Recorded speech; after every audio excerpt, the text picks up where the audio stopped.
નમસ્કાર વિદ્યાર્થી મિત્રો, નિરંજન સ્કૂલની ડીએલએસ સિસ્ટમમાં આપનું હાર્દિક સ્વાગત છે. Standard 12 commerce, subject organisation of commerce, વાણિજ્ય વ્યવસ્થા અને સંચાલન, ધોરણ 12, પાઠ નંબર 6, દોરવણી. પ્રિપેર્ડ બાય ટાંક પરેશર, લેક્ચર નંબર 2. હવે આપણે આજથી શરૂઆત કરીએ છીએ પાઠ નંબર 6માં, પ્રશ્ન નંબર 1. પાઠ નંબર 6માં અગાઉ આપણે માહિતી સમજી લીધી છે કે ભાઈ દોરવણીના પાઠની અંદર તમારે કઈ કઈ બાબતો સમજવાની આવે છે. તો આજથી આપણે શરૂઆત કરીએ છીએ કે દોરવણીના પ્રશ્નોની. તો પ્રશ્ન નંબર 1 છે, દોરવણીનો અર્થ આપી લાક્ષણિકતા સમજાવો. આ પ્રશ્ન બોર્ડમાં માર્ચ 20માં એટલે કે હમણાં જ આ પ્રશ્ન પૂછાઈ ગયો છે. એના વિશેની માહિતી આપણે મેળવીએ. દરેક પ્રશ્નની જેમ આપણે આ પ્રશ્નમાં પણ સૌપ્રથમ સમજીએ પ્રસ્તાવના. પ્રસ્તાવનામાં આપણે શું સમજવાનું છે એ આપણે જોઈએ. સૌપ્રથમ કે સંચાલનના કાર્યો.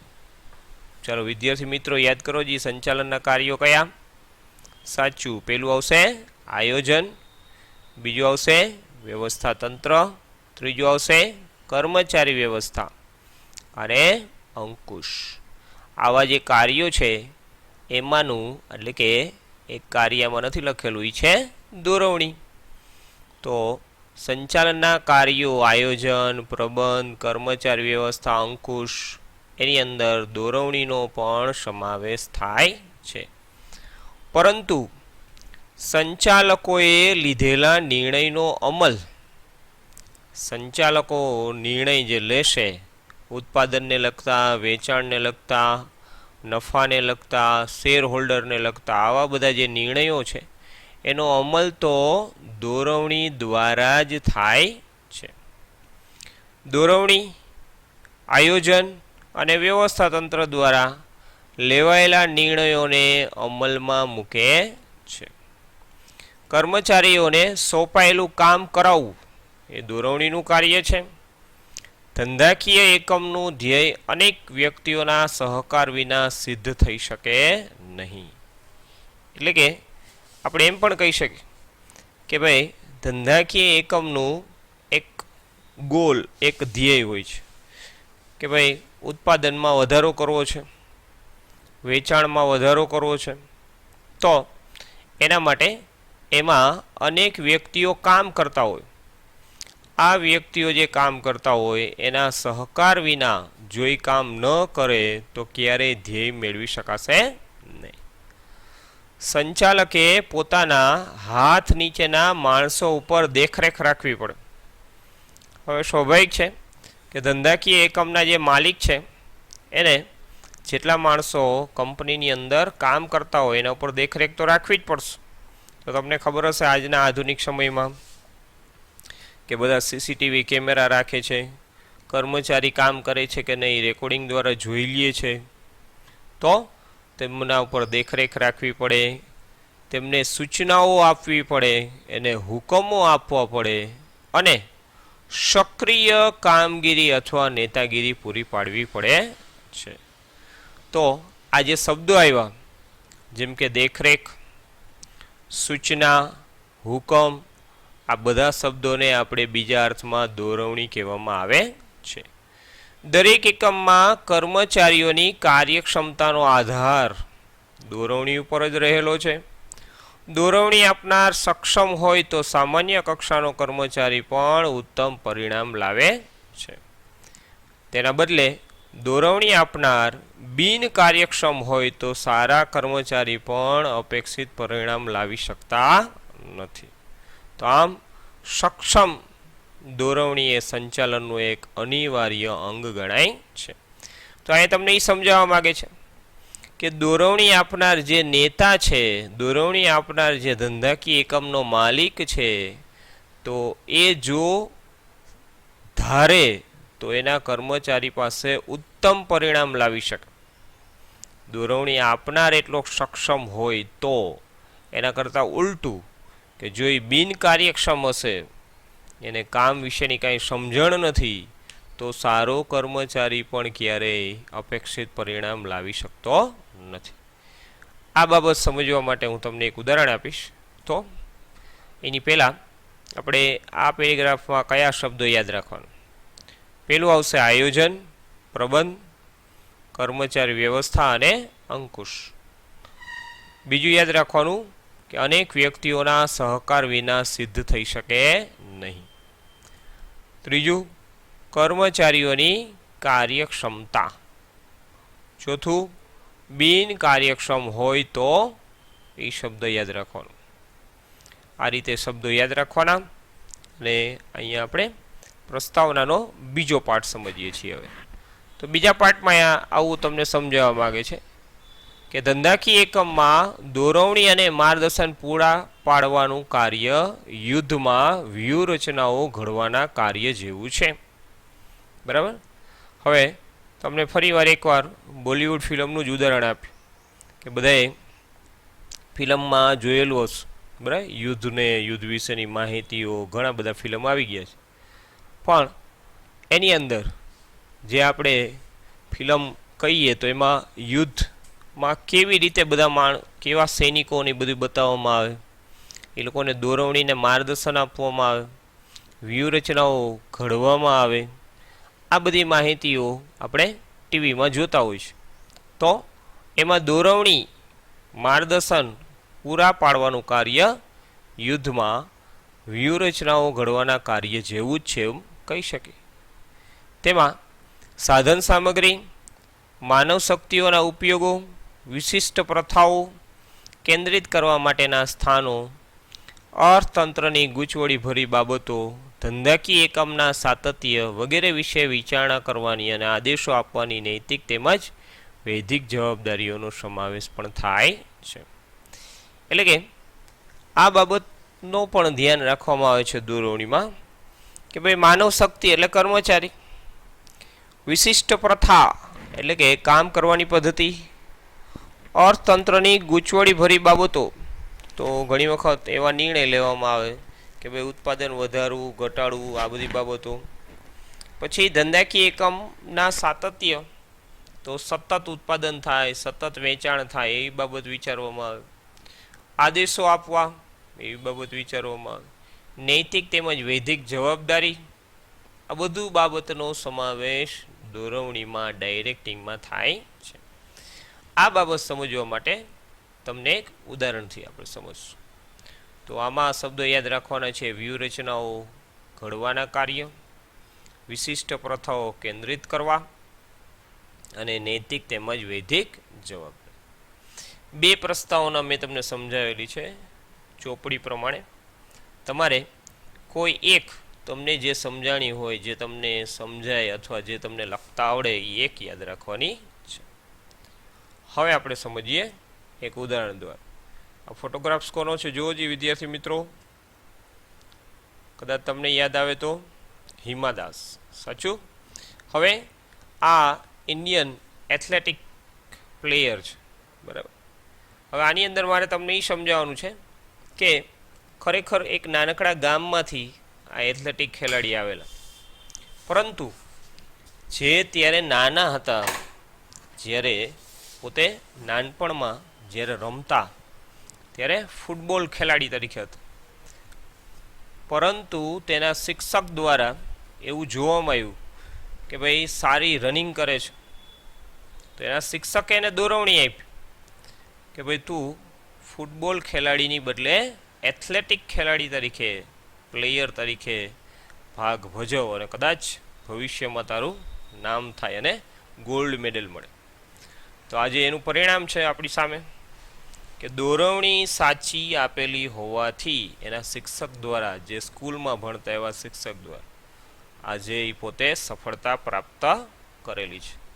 તો જેમ પર્સનલ લાઈફમાં અહીંયા આપણે વાત કરીએ છીએ, એવી જ રીતે કર્મચારીને જો સાચી દોરવણી આપવામાં આવે તો એ હંમેશા સારું પરિણામ લાવી શકે છે. આ એક તમને ઉદાહરણ આપવાનું હતું. હવે આગળ આપણે સમજીએ, અર્થ સમજીએ દોરવણીનો.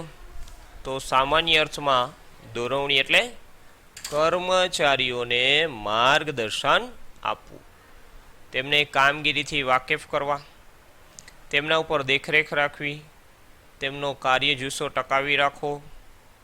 બરાબર, જો સાંભળજો ધ્યાનથી. દોરવણીમાં આ શબ્દ વારંવાર આવશે, તમારે યાદ રાખવાનું. દોરવણી એટલે કર્મચારીઓને માર્ગદર્શન આપવું, તેમને કામગીરીથી વાકેફ કરવા, તેમના ઉપર દેખરેખ રાખવી, તેમનો કાર્ય જુસ્સો ટકાવી રાખવો. સમજાણું બધા વિદ્યાર્થી મિત્રો? તો આ શબ્દ યાદ રાખવાનું. દોરવણી એટલે મેં હમણાં તમને ઉદાહરણ આપ્યું, હિમાદાસ એને દોરવણી આપનાર એના શિક્ષક હતા, એને શું આપ્યું? માર્ગદર્શન. પછી એની કામગીરીથી એને શું કરેલા? વાકેફ કરેલા. એના ઉપર જે કોચ, જેના બધું એને શીખવાડેલું, એવા કોચ છે એના ઉપર શું રાખતા? દેખરેખ. એનો કાર્ય જુસ્સો ટકાવી રાખ્યો તો સફળતા મળી. એવી જ રીતે કંપનીની અંદર કર્મચારીને માર્ગદર્શન આપવું, વેચાણ બાબતે, ઉત્પાદન બાબતે, કામગીરી કઈ રીતે કરવી, કાર્ય પદ્ધતિ શીખવાડવી, કામ બરાબર થાય છે કે નહીં ઉપર દેખરેખ રાખવી, અને તેનો કાર્ય જુસ્સો ટકી રહે એટલા માટે એને પ્રોત્સાહન રૂપે બોનસ અથવા અન્ય ફાયદાઓ કરાવવા. તો આને દોરવણી કહેવાય. હવે આમાં જ બીજું અર્થ સમજીએ. કર્મચારીઓને ધ્યેય પૂર્તિ માટે માર્ગદર્શન આપવાનું કાર્ય એટલે દોરવણી. બરાબર, એનો ધ્યેય પૂરો થાય એના માટે એને માર્ગદર્શન આપવામાં આવે તો એને પણ આપણે દોરવણી કહીએ છીએ. તો આ બે અર્થ જે છે એ બંને અર્થ છે એ તમારે તમારા ચોપડામાં લખવાના રહેશે. 1 માર્કમાં પ્રશ્ન પૂછાય તો તમારે યાદ રાખવાનું, 2માંથી 1 અર્થ લખશો તો ચાલશે. બરાબર, હવે આગળ સમજીએ આપણે. માર્ગદર્શન શબ્દ યાદ રાખવાનું, દેખરેખ શબ્દ યાદ રાખવાનો, ધ્યેય પૂર્તિ માટે માર્ગદર્શન એવો શબ્દ યાદ રાખો. હવે બીજા જે આપણા ઘણી વખત આ લેખકોના નામ આવી ગયા છે. ઓડોનલના જણાવ્યા પ્રમાણે તાબેદારોને માર્ગદર્શન આપવું, તેના ઉપર દેખરેખ રાખવી, તેનું નામ પણ દોરવણી. તો દોરવણીમાં 2 શબ્દ ખાસ આવશે, માર્ગદર્શન અને દેખરેખ. એવી રીતે દોરવણી એક એવું કાર્ય જે નક્કી કરેલા ઉદ્દેશો સિદ્ધ કરવા મદદનીશોને આદેશ આપીને તેની ઉપર નિરીક્ષણ રાખે છે. તો આવા પણ અર્થ તમે લખી શકો. તો ટોટલ 4 અર્થ થયા. આ 4માંથી 1 માર્કમાં પૂછાય તો કોઈ પણ એક લખી શકો. જો તમને સ્પેશિયલ નામ કહીએ કે ભાઈ ઓડોનલના જણાવ્યા પ્રમાણે દોરવણીનો અર્થ તો એ જ લખવાનું રહેશે. તો આ 4 અર્થમાં તમારે યાદ રાખો. હવે કયા શબ્દો યાદ રાખવાના? તાબેદારોને માર્ગદર્શન આપવું અને દેખરેખ. બીજું આદેશો આપવું, આ શબ્દો યાદ રાખજો. નિરીક્ષણ, આવા શબ્દો યાદ રાખવા. હવે આપણે સમજીએ દોરવણીના લક્ષણો. દોરવણીના લક્ષણોમાં પેલું, સંચાલનની દરેક સપાટીએ થતું કાર્ય, માહિતી સંચાર, નિમ્નગામી પ્રવૃત્તિ, વિશાળ કાર્યક્ષેત્ર, સતત ચાલતી પ્રક્રિયા, પ્રોત્સાહન, સંચાલકીય કાર્ય, દેખરેખ અને હેતુલક્ષી પ્રવૃત્તિ. આટલા આના મુદ્દાઓ છે. આ મુદ્દાને આધારે આપણે સૂત્ર દર વખતે બનાવી જુઓ. તો સૌથી પહેલામાં આવે છે દરેક શબ્દ, બીજામાં આવે છે માં, ત્રીજામાં આવે છે ની, ચોથામાં આવે છે વી, પાંચમામાં સતત, છઠ્ઠામાં પ્રોત્સાહન, સાતમામાં સ, આઠમામાં દે અને નવમામાં હે. તો આના આધારે આપણે સૂત્ર બનાવ્યું. દરેક પછી માનવી, બરાબર, દરેક માનવી, પછી સતત, દરેક માનવી સતત, પ્રોત્સાહન, પ્રોત્સાહન, સંદેહ. બધા વિદ્યાર્થી મિત્રોને સમજાણું? ફરીથી બોલીએ છીએ આપણે. હવે સૂત્ર ઉપરથી મુદ્દા બોલી. દરેકમાં સંચાલનની દરેક સપાટીએ થતું કાર્ય, માં માહિતી સંચાર, નીમાં નિમ્નગામી પ્રવૃત્તિ, વીમાં વિશાળ કાર્યક્ષેત્ર, સતતમાં સતત ચાલતી પ્રક્રિયા, પ્રોત્સાહનમાં પ્રોત્સાહન, સમાં સંચાલકીય કાર્ય, દેમાં દેખરેખ અને હમાં હેતુલક્ષી પ્રવૃત્તિ. તો આ રીતે સૂત્ર બને છે દરેક માનવી સતત પ્રોત્સાહન સંદેહે. આ તમારે સૂત્ર રહેશે, એના આધારે તમારે 4-5 વાર પેલા સૂત્રના આધારે મુદ્દા બોલવાના રહેશે. મારી જેમ તમે જો બોલતા જશો તો તમને ચોક્કસપણે સૂત્રના આધારે મુદ્દા આવડી જશે. હવે આપણે એના લક્ષણો વિશે માહિતી મેળવી, વિસ્તૃત માહિતી. તો પેલું આવે છે સંચાલનની બધી સપાટીએ થતું કાર્ય. તો સ્વાભાવિક છે કે સંચાલનની 3 સપાટી છે, ઉચ્ચ, મધ્ય અને નિમ્ન. દોરવણીનું કાર્ય સંચાલનની દરેક સપાટીએ જોવા મળે. ઉચ્ચ અધિકારી પોતાના હાથ નીચે કાર્ય કરતા વિભાગીય અધિકારીઓને, બરાબર, એટલે કે ઉચ્ચ અધિકારી મધ્ય સપાટીના અધિકારીઓને ધ્યેય, નીતિ અને વહીવટી બાબતો માટે દોરવણી આપતા હોય છે. તે જ રીતે મધ્ય સપાટી, તળ સપાટીએ નિરીક્ષકો, જોબર, ફોરમેનને સૂચનો અને હુકમો કરે છે અને જોબર અને ફોરમેન તેમના હાથ નીચે કામ કરતા કામદારોને દોરવણી આપે છે. આમ ઉચ્ચ સપાટીથી તળ સપાટી અથવા નિમ્ન સપાટી સુધી દોરવણી અપાય છે. બરાબર. તો આ રીતે તમારે 3 સપાટીની વાત કરવાની આમાં, અને આમાં શબ્દો યાદ રાખવાનો છે ધ્યેય, નીતિ અને વહીવટી બાબતો. બીજો શબ્દ છે સૂચનો અને હુકમો. હવે જોઈએ મુદ્દા નંબર 2, માહિતી સંચાર. દોરવણી એ કર્મચારીઓને હુકમો તથા માર્ગદર્શન આપવા કાર્યક્ષમ માહિતી સંચાર પૂર્વ શરત ગણાય.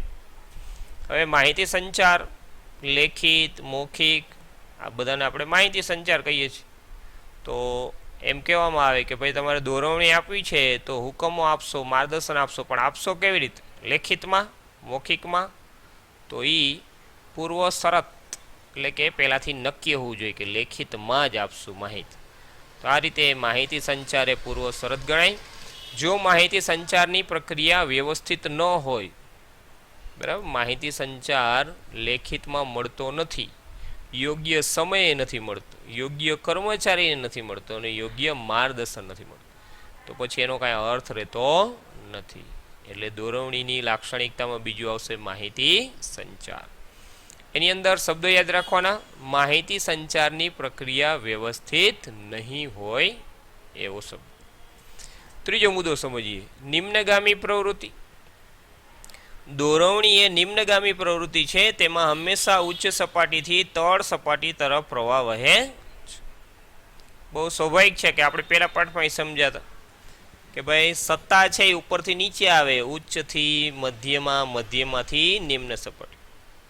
એવી જ રીતે અહીંયા પણ જે દોરવણી છે એ પણ ઉચ્ચ સપાટીથી નિમ્ન સપાટી તરફ અથવા તળ સપાટી તરફ આવે. ઉચ્ચ સંચાલકો મધ્ય સપાટીના અધિકારીઓને માર્ગદર્શન આપે અને મધ્ય સપાટી તળ સપાટીને. માટે નિમ્નગામી અથવા તળ સપાટીવાળી પ્રવૃત્તિ આ કહેવામાં આવે છે એમ કહી શકીએ. તો આની અંદર શબ્દો યાદ રાખવાના, ઉચ્ચ સંચાલકો મધ્ય સપાટીના અધિકારીઓને માર્ગદર્શન આપે છે. ચોથામાં જો, એટલે કે મુદ્દા નંબર 4માં જો, દોરવણીનું કાર્યક્ષેત્ર વિશાળ, તેમાં કર્મચારીઓને માત્ર માર્ગદર્શન કે શિખામણ આપવાનું હોતું નથી, પરંતુ સંચાલકોએ એકમ માટે લીધેલા નિર્ણયોની યોગ્ય સમજૂતી આપીને નિર્ણયોનો અસરકારક અમલ થાય તે માટે પણ પ્રયત્ન કરવાનો હોય છે. બરાબર. તો દોરવણીનું કાર્યક્ષેત્ર વિશાળ છે. ખાલી માર્ગદર્શન તમે આપ્યા રાખો, શિખામણ આપ્યા રાખો એમ નહીં, પરંતુ નિર્ણયોની યોગ્ય સમજૂતી એને મળવી જોઈએ, અસરકારક એનો અમલ થાય એ પણ તમારે ધ્યાન રાખવાનું. માટે વિશાળ કાર્યક્ષેત્ર છે. તો આમાં શબ્દ યાદ રાખવાનો, નિર્ણયોની યોગ્ય સમજૂતી આપીને નિર્ણયોનો અસરકારક અમલ. હવે જોઈએ મુદ્દા નંબર 5, સતત ચાલતી પ્રક્રિયા. ધંધાકીય એકમની પ્રવૃત્તિ જ્યાં સુધી ચાલુ રહે ત્યાં સુધી દોરવણી તો તમારે આપવી જ પડશે. કાર્ય કેવી રીતે કરવું, કાર્યવિધિ, નિધિના અર્થઘટન, આવા સતત માર્ગદર્શન તમારે કર્મચારીને આપવા પડે. તો દોરવણી તમારે એકવાર તમે આપી દીધી પછી પૂરું થઈ ગયું કામ એમ નહીં, સતત દોરવણી આપવી પડશે, માટે સતત ચાલતી પ્રક્રિયા. આમાં તમારે યાદ રાખવાનું કાર્ય, કાર્યવિધિ તથા નીતિના અર્થઘટન અંગે કર્મચારીને સતત માર્ગદર્શન. છઠ્ઠું આવે છે પ્રોત્સાહન. કર્મચારીઓ પાસે વધુ સારી કાર્ય મેળવવા તેમને પ્રોત્સાહન આપવું બહુ જરૂરી છે. તેમને પ્રોત્સાહિત કરવા ઉપરી અધિકારીઓ વ્યક્તિગત માર્ગદર્શન આપે છે. આવા માર્ગદર્શનથી કર્મચારીઓના પ્રશ્નો અને દ્વિધા દૂર થાય, તેમનામાં વિશ્વાસ આવે અને વધુ સારું કાર્ય કરવા એ પ્રોત્સાહન મળે છે. એટલે કે તમારે કર્મચારી પાસે કામ કરાવવું છે તો વધુ પ્રોત્સાહન, જેમ કે માર્કેટિંગમાં કોઈ હોય તો એને એમ કહેવામાં આવે તમને કમિશન વધારે મળશે, પ્રોત્સાહિત થશે. આવું વ્યક્તિગત માર્ગદર્શન માર્કેટિંગ મેનેજર એના સેલ્સમેનને આપશે તો એના પ્રશ્નો અને દ્વિધા દૂર થઈ જશે અને વધુ સારું કાર્ય કરીને દેખાડશે. તો આમાં યાદ રાખવાનું છે વ્યક્તિગત માર્ગદર્શન, પ્રશ્નો અને દ્વિધા. એના પછી આવે છે સાતમો મુદ્દો સંચાલકીય કાર્ય. સંચાલનના અલગ અલગ કાર્યો છે, જેમ કે આયોજન, પ્રબંધ, કર્મચારી વ્યવસ્થા, સંકલન, માહિતી પ્રેષણ, અંકુશ સાથે દોરવણીનું કાર્ય સંકળાયેલું છે. એટલે સંચાલનના કાર્યો લખવાના અને છેલ્લે આપણે ઉમેરવાનું દોરવણી વગર આ બધું શક્ય નથી. આમાં યાદ રાખવાનું સંચાલનના વિવિધ કાર્યો. મુદ્દા નંબર 8 કાર્યો પર દેખરેખ. દોરવણી આપવાનો ઉદ્દેશ દોરવણી પ્રમાણે કર્મચારી કામ કરે છે કે નહીં તે જોવાનો છે. દોરવણી ફક્ત હુકમો કે માર્ગદર્શન આપવાની પ્રક્રિયા નથી, પરંતુ આપેલી સૂચના અને હુકમ પ્રમાણે કાર્ય થાય છે કે નહીં એની દેખરેખ રાખવાની પણ ક્રિયા છે. આપણે હમણાં સમજ્યા હતા મુદ્દામાં ફરીવાર કે માત્ર તમે શિખામણ આપ્યા રાખો, માર્ગદર્શન આપ્યા રાખો એમ નહીં, હુકમનું પાલન પણ થવું જોઈએ, દેખરેખ પણ રાખવી પડશે. આ બધાને કારણે આપણે એમ કહેવાય કે કાર્યો પર દેખરેખ રાખવાનું કાર્ય કોણ કરે છે? દોરવણી. આમાં શબ્દો યાદ રાખવાનો, કાર્ય થાય છે કે નહીં તે અંગે દેખરેખ રાખવાની પ્રક્રિયા. મુદ્દા નંબર 9 હેતુલક્ષી પ્રવૃત્તિ. દોરવણીનો હેતુ કર્મચારીઓને માર્ગદર્શન આપીને પ્રોત્સાહિત કરવાનો છે, જેથી ધંધાની ધ્યેય સિદ્ધિ થઈ શકે. આમ દોરવણી એ હેતુલક્ષી પ્રવૃત્તિ છે. હવે તમે કંઈક હેતુ બનાવ્યો હોય તો દોરવણી મળશે.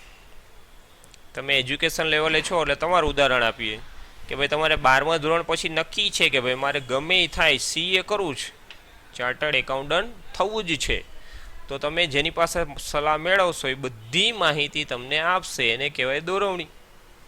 તો ધ્યેય સિદ્ધિ માટે જેમ તમને વાત કરવામાં આવે એમ કર્મચારીને માર્ગદર્શન આપીને પ્રોત્સાહિત કરે અને ધ્યેય સિદ્ધિ મેળવે તો એનો અર્થ એવો થાય કે તમારો હેતુ પૂરો થયો.